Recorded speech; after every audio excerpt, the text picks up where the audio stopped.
Welcome back to our market update. My name is Eric Gardner, and we're going to do a quick market update on Salt Lake County and what's been going on for September 2024. We'll probably compare some data from September 2024 to last year, September 2023. So let's dive in. First off, new listings decreased. So they went down about 3%. Fewer homes listed in September of this year. You know, that's kind of typical with going back to school. Some people slow down, they don't want to put their house on the market, etc. So that kind of falls in line. It's helping restrict supply just a little bit. Next up, pending sales. Pending sales in September increased over 13%. It went from 1,115 in 2023 to 1,267. So we had a much busier September than last year. I know, and I mentioned in previous videos that we had a slower August than expected this year, but it seems like with the expectation of Feds adjusting rates, you know, September got a little bit busier and we had a lot more pending sales. And closed sales, they often follow the pending sales, obviously, and that increased 4% also. So we had 973 closed transactions in Salt Lake County this month, so for September. Next up, days on market. We're still floating in that 40 median days on market. We were at 45 this September. We've been tracking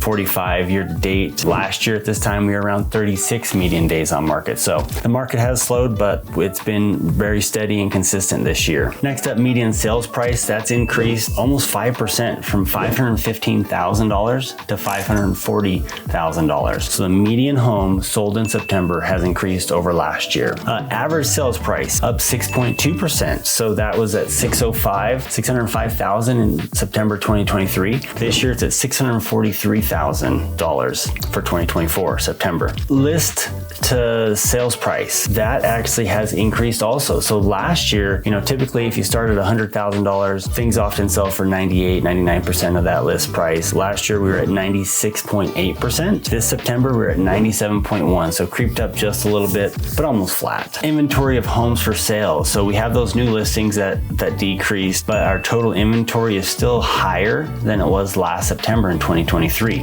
up 12.7%. So last year we had a lot of that rate lock-in, and we're still talking about rate lock-in now. And what I mean by rate lock-in is someone has a really low interest rate, let's say 3%, and they're not going to sell their home. They're not going to try and upgrade because current interest rates are in the low 6s, and previously they were in the low 7s, you know, last year.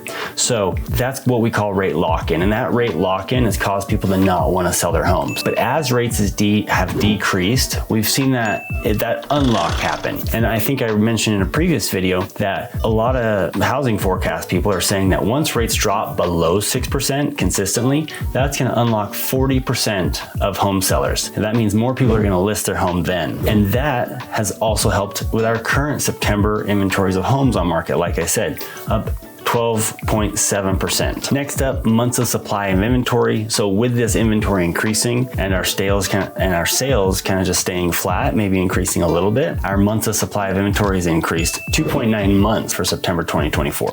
So we're almost at 3 months of supply of inventory. That is typically where we exit a seller's market and become more of a buyer's market. But it's interesting here in Utah, you know, once we're in that 2.5 month range, it feels a lot more like a buyer's market because homes are sitting longer. 45 median days on market has been unusual for Utah over the last 5 years. I also just really wanted to quickly mention, like I said, rates are in those low 6s. So as of this morning, it was like 6.3% is what we're seeing. Will those go lower? Probably. We had those job numbers come out last week. They were really good. So the economy is still humming along, but the Fed is still expected to drop the Fed interest rate by 0.5% before the end of the year. So we'll see what happens. Come back, watch again, and learn more about the housing market, Salt Lake County, and the economy. That's our market update for now here in Salt Lake County. If you have any questions, feel free to reach out. Thanks for joining me.